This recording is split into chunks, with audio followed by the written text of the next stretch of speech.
Welcome to our channel. Today we how to log into Interactive Broker's portfolio account, fast access step by step clearly. Begin by opening your preferred web browser. In the address bar, type in the URL for Interactive Brokers. Press the Enter key to navigate to the site. Once the page loads, look for the Login button at the top right corner. Click on the Login button. A drop-down menu will appear with various login options.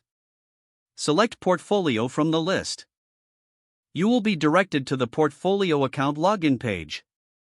Here, enter your username in the first field. Next, input your password in the second field. Ensure that your credentials are entered correctly. If you have multi-factor authentication enabled, check your authentication device.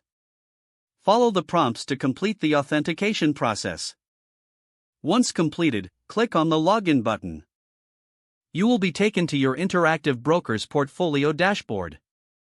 Take a moment to familiarize yourself with the interface. From here, you can access your account details and manage your investments. If the page does not load, refresh the browser or try again in a private or incognito window. Make sure you are using the correct email address, then retype it carefully to avoid small typos. If your password is not accepted, use the reset option and create a new strong password you can remember. Check your spam folder for verification or security emails, then complete any requested confirmation steps. Enable two-factor authentication if available to improve account security and reduce unauthorized access risk. After signing in, review your profile details so your contact information and settings are accurate and current. If you see an error message, note it down and try again after restarting your device and internet connection.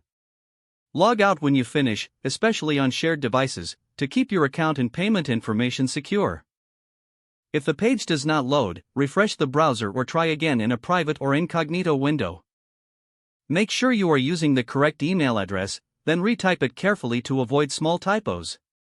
If your password is not accepted, use the reset option and create a new strong password you can remember. Don't forget to like this video and subscribe to our channel for more step-by-step tech guides.